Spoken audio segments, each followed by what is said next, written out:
Dans la prochaine capsule, je vais répondre à la question suivante. Comment fait-on pour assurer la cohérence entre le budget et l'état des résultats? Donnez-moi quelques instants pour vous présenter une diapositive.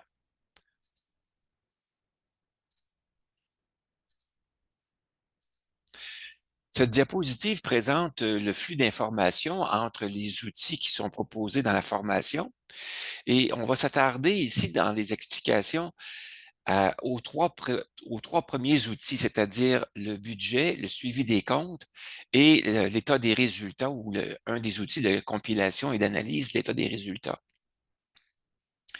Alors, comment fait-on pour assurer la cohérence entre ces outils-là? Eh bien, tout simplement en incluant des éléments communs aux trois outils. Quels sont les éléments qui vont être communs aux trois outils? D'abord, la période considérée, par exemple, du 1er janvier au 31 décembre. Deuxièmement, les sources de données qui vont être utilisées, qui seront les mêmes. Troisièmement, la charte de compte, c'est-à-dire les catégories budgétaires et les postes budgétaires qui vont être les mêmes dans les trois outils. Et également la formule de calcul qui va aussi être la même, c'est-à-dire la somme des revenus moins la somme des dépenses va nous permettre de trouver l'écart qui sera soit un surplus ou un déficit. Maintenant, ces trois éléments-là se distinguent par ces trois outils-là se distinguent de la façon suivante. D'abord, on ne les utilise pas en même temps, on les utilise à des moments différents. Le budget est utilisé avant la période, avant le début d'une période budgétaire. Également, le suivi des comptes, lui, va être utilisé pendant la période budgétaire, la période qu'on veut considérer, et l'outil de compilation et d'analyse ou l'état des résultats va être utilisé après, à la fin de la période considérée.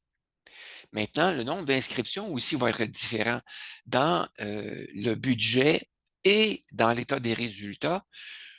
Pour une même catégorie budgétaire, on va avoir qu'une seule information qui va être présentée, ça va être le montant prévu ou le montant réel pour cette catégorie budgétaire. Et enfin, l'information qui va être consignée dans le suivi des comptes, elle va être beaucoup plus considérable. Elle va nous permettre de donner de consigner tous les détails relatifs à chacune des entrées, chacune des transactions. Par exemple, s'il s'agit d'un revenu, on va indiquer la source, d'où provient ce revenu. On va indiquer quel est l'objet de ce revenu-là. S'il s'agit d'une dépense, on va inscrire à qui on a fait le paiement, pourquoi on a fait le paiement. On va indiquer également les autres informations qui pourraient nous être utiles si jamais on a besoin de rechercher de l'information, comme par exemple dans le cas d'un achat d'un bien important, on pourrait ajouter des informations concernant la garantie, par exemple, ou des informations sur l'endroit où on a déposé cet achat-là dans la maison. Alors voilà, ce sont les éléments qui vont nous permettre d'assurer la cohérence entre le budget et l'état des résultats.